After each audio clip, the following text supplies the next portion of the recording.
എടോ ജയിലുകളൊക്കെ താൻ പിടിച്ച ഗുണ്ടകളെ കൊണ്ട് ഫുള്ളാ. 3 സെൻട്രൽ ജയിലുകളിലും ഹൗസ്ഫുൾ ബോർഡ് എഴുതി തൂക്കിയിട്ടിരിക്കുക. ആ ഗുണ്ടകൾക്കൊക്കെ ഉണ്ട കൊടുക്കാൻ തന്റെ അച്ഛൻ കട്ടുണ്ടാക്കിയ കാശ് കൊണ്ടുവരോ? പോലീസ് ഇപ്പൊ അങ്ങോട്ട് ഓടുന്നു ഇങ്ങോട്ട് ഓടുന്നു. ഈ മൂത്രം ഒഴിച്ചിട്ടല്ല ജീപ്പ് ഓടുന്നത്, പെട്രോൾ ഒഴിച്ചിട്ടാ. കേരളം ഭരിക്കുന്ന CM ഇങ്ങനെ ഒരു കോമാളിയാ വരുന്നത്. അതേടാ, ഞാൻ കോമാളിയാ, സർക്കസിലെ കോമാളി. നീയല്ലേ ഇപ്പൊ എന്റെ റിംഗ് മാസ്റ്റർ. നീ ഇങ്ങോട്ട് ചാടാൻ പറഞ്ഞാ ഇങ്ങോട്ട് ചാടും, അങ്ങോട്ട് ചാടാൻ പറഞ്ഞാ അങ്ങോട്ട് ചാടും. ഒരു ദിവസം എല്ലാം കൂടി എന്റെ കയ്യിൽ നിന്ന് പൂട്ടോ. നിന്റെ ഭരണപരിഷ്കാരങ്ങൾ ഇവിടെ നടപ്പാക്കണമെങ്കിലേ ഫണ്ട് വേണം, ഫണ്ട്. നിനക്കറിയോ, ഖജനാവിൽ ഇന്നാള് ഞാൻ കൈയിട്ട് നോക്കിയപ്പോഴേ കാലിയാ കാലി. MLA മാർക്കും മന്ത്രിമാർക്കും അടുത്ത മാസം ശമ്പളം കൊടുക്കണമെങ്കിലേ ADB-ന്നോ വേൾഡ് ബാങ്കിന്നോ ലോൺ എടുക്കണം. അതറിയോ? ഇതാണോ പ്രശ്നം? ഖജനാവ് നിറയ്ക്കാൻ വേണ്ടി ഒരു ബാങ്കിൽ നിന്ന് ലോൺ എടുക്കണ്ട. നമ്മുടെ ഈ സംസ്ഥാനത്ത് തന്നെ ഒന്ന് ശ്രമിച്ചാൽ മതി. എന്നാ നീ പോയി ശ്രമിക്കേ. സാറിന്റെ ഈ പെർമിഷൻ മാത്രം മതി സാർ. Thank you sir. ദേ പോണു എന്ത് മാരണാവോ ഉണ്ടാക്കിക്കൊണ്ടിരാൻ പോണു. ഈ കസര പോകുന്ന തോന്നണേ.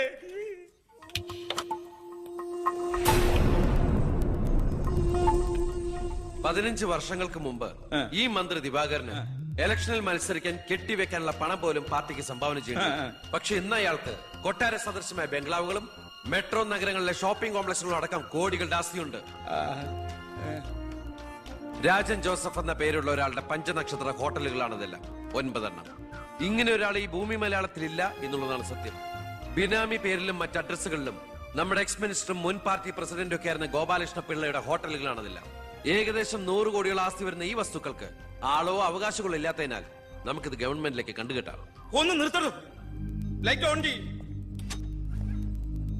താൻ എന്തിനുള്ള പുറപ്പാടാ?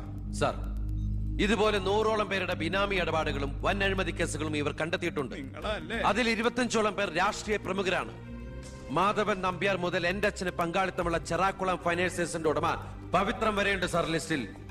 ഏകദേശം 1500 കോടിയിലേറെ നമുക്ക് ഖജനാവിൽ നിറക്കാൻ കഴിയും. അത്തരം പറയലടോ ആഭ്യന്തര മന്ത്രി. ഇവരെ ഒന്നും നമുക്ക് തൊടാൻ പറ്റില്ല. മന്ത്രിസഭ നിലനിർത്താനും MLA-മാരെ ചാക്കിട്ട് പിടിക്കാനും തെരഞ്ഞെടുപ്പിന് കോടികൾ വാരി വിതറാൻ കഴിവുള്ള പൊളിറ്റിക്കൽ കിങ് മേക്കേഴ്സ് ആണ് ഇവരൊക്കെ. എന്തായാലും ഇവർക്കെതിരെ ആഞ്ഞടിക്കാൻ തന്നെയാണ് എന്റെ തീരുമാനം.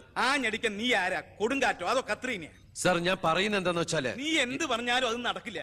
കോടതി നിയമവും മന്ത്രിസഭയും ഒക്കെ വിലക്ക് വാങ്ങാൻ ആസ്തിയുള്ളവരായിട്ട് ഒരു ഏറ്റുമുട്ടൽ ഞാൻ സമ്മതിക്കില്ല. വേണ്ട. സാറിനൊരു കാര്യം അറിയോ? നമ്മുടെ കേരളം ഭരിക്കുന്ന മുഖ്യമന്ത്രിക്ക് എത്ര കോടികളുടെ ആസ്തിയുണ്ടെന്ന്? തമിഴ്നാട്ടിലും കർണാടകത്തിലൊക്കെ ആയിട്ട് എത്ര ഏക്കർ ഭൂസ്വത്തുണ്ടെന്ന്? ഒരു ദരിദ്ര കുടുംബത്തിൽ ജനിച്ച് ഇപ്പൊ കോടീശ്വരനായി ജീവിക്കുന്ന ആ മുഖ്യന്റെ കഥ ഞാനൊന്ന് വിവരിക്കാം സാർ. Lights of. എന്ത് സാറിന് കാണണ്ടേ? നിർത്തടോ. കേരളം ഭരിക്കുന്ന ആ മുഖ്യമന്ത്രി ഞാനല്ലേ. ഞാനിപ്പോ എന്താ ചെയ്യണ്ടേ? അയ്യർ സാറേ, സാർ അതുകൊണ്ട് കൊണ്ടുപോവാ. അടുത്ത മാരണം. വിദേശ നിക്ഷേപങ്ങൾ വ്യവസായവൽക്കരണത്തിന് എങ്ങനെ പ്രയോജനപ്പെടുത്താമെന്ന് എന്റെ ചർച്ചയ്ക്കായി മലയാളി സംഘടനകളുടെ പ്രത്യക്ഷണം സ്വീകരിച്ച സാറും സാറിന്റെ PAയും അമേരിക്കയിലേക്ക് പറക്കുന്നു. നിങ്ങൾക്ക് 2 പേർക്കുള്ള വിസയും ടിക്കറ്റും.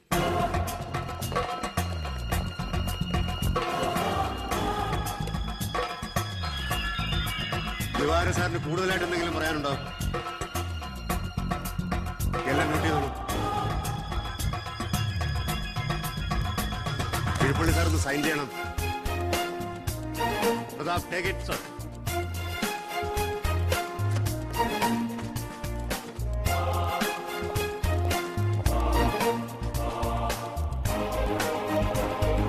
മലയാളം പുറത്തു പോരുത്.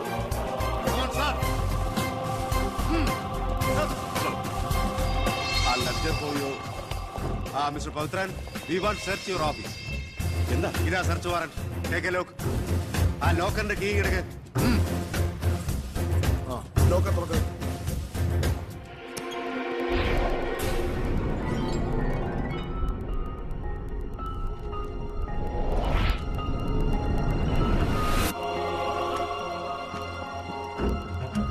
എന്തായി?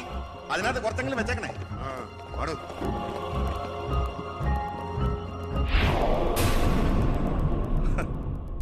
ഞാൻ ഒരു കാര്യം പറഞ്ഞേക്കാം, എന്തൊക്കെയായാലും ആഭ്യന്തരമന്ത്രി രാജിവെക്കണം. 5 or 6 കോടി എഴുതിട്ടാണ് പ്രതിപക്ഷത്തുള്ള ഏതെങ്കിലും ഒരു ഘടകകക്ഷിയെ KDF-ൽ ചേർത്ത് എണ്ണം തയ്ക്കണം. എന്നിട്ട് അവനെ പുകച്ച് പുറത്ത് ചാടിച്ചോടിക്കണം. അതിന് കാശ് എവിടോ? മർമ്മം നോക്കിയല്ലേ അവൻ കുത്തിയിരിക്കുന്നത്. വിഷം മേടിക്കാൻ പോലും കാശില്ലാത്ത അവസ്ഥയാ. എല്ലാം തൂത്തുവാരി ഖജനാവ് നിറച്ചിരിക്കല്ലേ അവൻ. എന്റെ 10 കോടി രൂപയല്ലേ പോയത്. ആ ഗോപാലകൃഷ്ണനായിട്ട് സ്വത്ത് മുഴുവൻ കണ്ടുകെട്ടി. ഒന്ന് പതുക്കെ പറയടോ, പുറത്ത് കേട്ടാല് പിടിച്ചകത്താകും. കള്ളപ്പണമാ. അവനെ അങ്ങ് തട്ടിക്കളഞ്ഞാ പോരെ. അതിന് പറ്റിയ വാടക ഗുണ്ടകൾ പോലും ഇന്ന് കേരളത്തിലില്ല. എല്ലാത്തിനും പിടിച്ച് അകത്താക്കില്ലേ. ഇനി ഇപ്പൊ ആരെങ്കിലും പുറത്തുനിന്ന് ഇറക്കിയാൽ തന്നെ അവരെയും പിടിച്ച് അവന്റെ പോലീസ് വെടിവെച്ചു കൊല്ലും. ആ വഴിയൊന്നും അത്ര എളുപ്പമല്ല. അവന് അവന്റെ ചിഹ്നത്തിന്റെ സ്വഭാവ സിംഹത്തിന്റെ. കാട്ടിൽ ആനയുണ്ട്, പുലിയുണ്ട്, കഴുതുണ്ട്. പക്ഷെ ആരാ കാട്ടിലെ സിംഹം? സിംഹം. അവൻ ആനയുടെ മഷിഷ്കം വരെ കയറിയിരിക്കും. ഓ അതൊന്നും നെറ്റിന്ന് മലയാളത്തിൽ പറഞ്ഞാൽ പോണോ? അയ്യ, അതൊക്കെ വിദ്യാഭ്യാസം ഇല്ലാത്ത ആൾക്കാർ പറഞ്ഞതാണ്. വിദ്യാഭ്യാസമുള്ളവർ പറയും മഷിഷ്കം. അമേരിക്കയിലേക്ക് ലൈൻ പോണു. സിഎമ്മിന്റെ മൊബൈൽ റിംഗ് ചെയ്യുന്നുണ്ട്. ഹലോ ഹലോ ഹലോ കട്ടായി. എന്റെ മൊബൈലിൽ നിന്ന് വിളിക്കാം. ഞാൻ ഇന്നലെ കൂടി വിളിച്ചല്ലേ ഉള്ളൂ. പൊറ്റക്കുഴിയാണ്. ഹലോ, നിങ്ങൾ ക്യൂബിലാണ്? ഇല്ല, സത്യമായിട്ടില്ല. നിങ്ങൾ ക്യൂബിലാണ്. ദയവായി ഒരാഴ്ച കഴിഞ്ഞ് വിളിക്കുക. ശരിയാ, ക്ഷമിക്കണം. നമ്മൾ ക്യൂവിലാണ്, ഒരാഴ്ച കഴിഞ്ഞ് വിളിക്കാൻ. ചേടാ നമ്മൾ ക്യൂവിലാന്ന് അമേരിക്കയിൽ എങ്ങനെയായിരുന്നു? ഏടോ, അമേരിക്ക വളരെ വലുതായി പോയില്ലേ? അവരെ മറ്റേ സുനാപ്പി വെച്ചു നോക്കിയാണ്. നമ്മളെ തൈ ഇടും. അവൻ രാഷ്ട്രീയ ആചാര്യന്മാരെ പോലും കളി പഠിപ്പിക്കുകയല്ലേ. അവനെതിരായി KDF-ന്റെ എല്ലാ MLA-മാരും തിരിഞ്ഞു കഴിഞ്ഞു. ഇക്കണക്കിന് പോയാൽ ഈ മന്ത്രിസഭ താഴെ വീഴും. പ്രതിപക്ഷം ഭരണപക്ഷത്തിന്റെ തകർച്ച കണ്ട് മിണ്ടാതിരിക്കോ?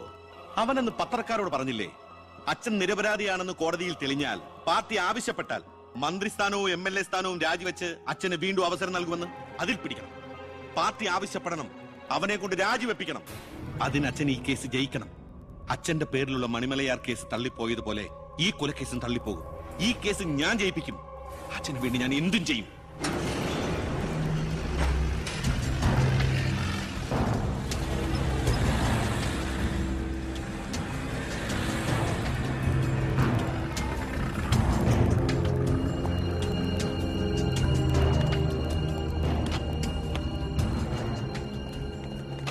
സാർ, ഇന്ന് രാവിലെയാണ് സംഭവം നടന്നത്. രാഷ്ട്രീയ വാക്കുതർക്കം മൂത്ത് സഹതടവുകാരൻ വെട്ടൂർ ശിവനെ കുത്തിക്കൊല്ലുകയായിരുന്നു സാർ. കൂർത്ത കമ്പി ഉപയോഗിച്ചാണ് പ്രതി കൃത്യം നടത്തിയത്. പ്രതിയെ കോടതിയിലേക്ക് കൊണ്ടുപോയിട്ടുണ്ട് സാർ.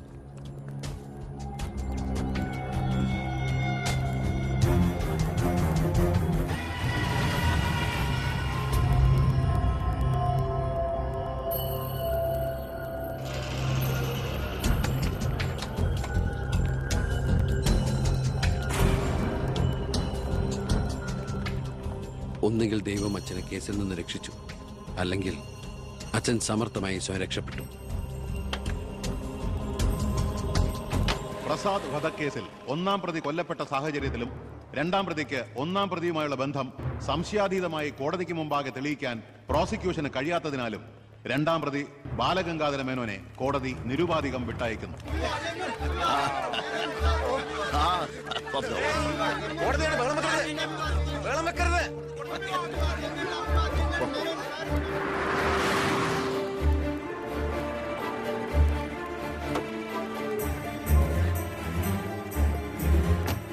ലക്ഷ്മി, ലക്ഷ്മി, അറിഞ്ഞോ നീ? ഞാൻ കേസ് ജയിച്ചടി. ഞാൻ നിരപരാധിയാണെന്ന് കോടതിക്ക് ബോധ്യായി.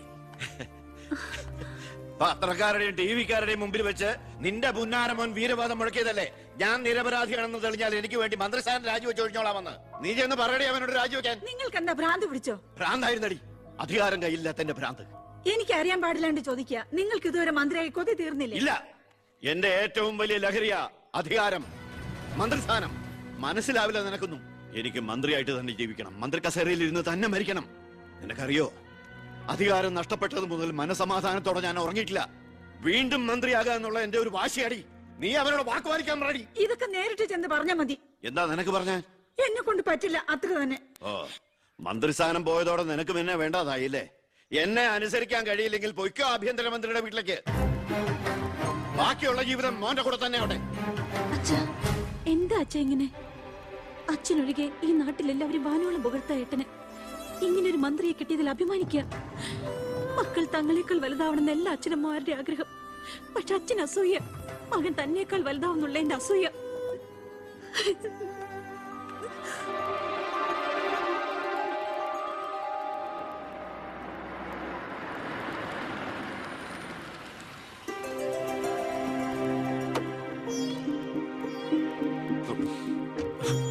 അമ്മേ, ശാരി, ഇത് ആരാ വന്നിരിക്കുന്നത് നോക്കിയേ. വാമേ, അമ്മേ, നീ പോയൊരു ചായ ഉണ്ടാക്കി കൊണ്ടുവാ. നിന്റെ കൈപ്പുണ്യം അമ്മയെന്ന് അറിയട്ടെ. വാമേ, അമ്മയ്ക്ക് ഇങ്ങോട്ട് വരാൻ അച്ഛൻ പെർമിഷൻ തന്ന നിലയ്ക്ക് അമ്മയുടെ ഈ വരവിന് എന്തോ ഒരു ലക്ഷ്യമുണ്ടല്ലോ. എന്താ എന്താ അമ്മയുടെ മുഖത്തിനൊരു വാട്ടം? ഇത് സന്തോഷിക്കേണ്ട സമയമല്ലേ?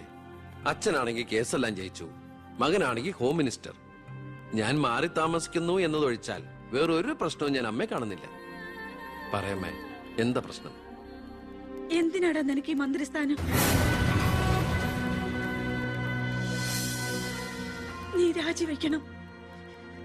അപ്പോ അച്ഛൻ ഇതിനാണ് അമ്മ ഇങ്ങോട്ട് അയച്ചത്? നിന്നോട് യാചിക്കാൻ വേണ്ടിയാണ് ഞാൻ വന്നത്. അമ്മ എന്ത് പറഞ്ഞാലും ഞാൻ ഇതുവരെ അനുസരിച്ചിട്ടേ ഉള്ളൂ. പക്ഷേ ഈ കാര്യത്തിൽ അമ്മേനോട് ക്ഷമിക്കണം. ഇപ്പൊ ഞാൻ അമ്മയെ അനുസരിച്ച അത് എന്നെ ജയിപ്പിച്ചു വിട്ട ജനങ്ങളോട് ഞാൻ ചെയ്യുന്ന വഞ്ചനയായിരിക്കും. അത് തന്നെയല്ല, തുടങ്ങി വെച്ച ഒരുപാട് കാര്യങ്ങൾ എനിക്ക് പൂർത്തീകരിക്കാനുണ്ട്. അതുകൊണ്ട് തൽക്കാലം എനിക്ക് രാജിവെക്കാൻ നിർവാഹമില്ലെന്ന് അമ്മ ചെന്ന് അച്ഛനെ പറഞ്ഞ് മനസ്സിലാക്കണം. കുടുംബ ബന്ധങ്ങൾ മറന്ന് നീ മന്ത്രിയായിട്ടിരുന്ന നാട് നന്നാക്ക്. അച്ഛനും അമ്മയും നിനക്ക് വേണ്ടല്ലോ. അമ്മേ, ഞാൻ പറയുന്നത് നീ എന്നോട് മിണ്ടണ്ട.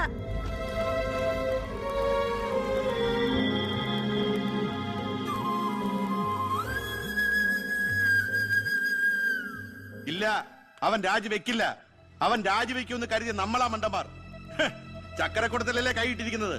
അധികാരത്തിന്റെ മത്ത് പിടിപ്പിക്കുന്ന സുഖം അവനും അനുഭവിച്ചു കഴിഞ്ഞു. ഇനി അച്ഛന് വേണ്ടി സ്വന്തം സുഖങ്ങൾ ഉപേക്ഷിക്കാൻ മാത്രം വിഡ്ഢിയൊന്നും അല്ലവൻ. സ്വന്തം കുടുംബത്തിൽ വരെ റെയ്ഡ് നടത്തി അവൻ പ്രശസ്തി പിടിച്ചു പറ്റിയില്ലേ? ഇപ്പൊ പത്രക്കാരും ചാനലുകാരും എന്തിന് പ്രതിപക്ഷം വരെ അവനെ പൊഴുത്തുകയല്ലേ? അവൻ നാട് നന്നാക്കുക എന്തു വേണമെങ്കിലും ആയിക്കോട്ടെ, പക്ഷെ നമ്മുടെ കുടുംബത്തിലുള്ള ഒരു അംഗമെന്ന ഒരു പരിഗണന ഇനി അവന് കൊടുക്കാൻ പാടില്ല. അച്ഛന്റെ മനസ്സറിയാൻ കഴിയാത്തവന് പടിക്ക് പുറത്താ സ്ഥാനം. അച്ഛൻ നോക്കിക്കോ, ഈ ചിറ്റാരിക്കര മണ്ഡലത്തിൽ വീണ്ടും ഒരു ഇലക്ഷൻ ഉണ്ടാവും അച്ഛന് മത്സരിക്കാൻ വേണ്ടി. അച്ഛൻ മുഖ്യമന്ത്രിയാകുന്നത് എനിക്ക് കാണണം. എങ്ങനെ? പുരയ്ക്കുമേതെ ചാഞ്ഞു നിൽക്കുന്നത് പൊന്നു കായ്ക്കുന്ന മരമാണെങ്കിൽ പോലും അത് വെട്ടിക്കളയണമെന്ന പ്രമാണം.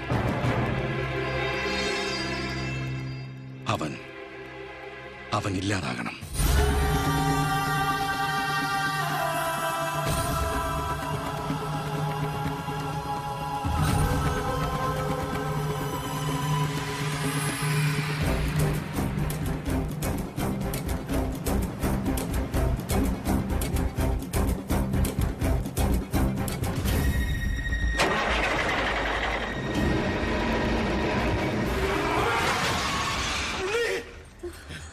എന്താ?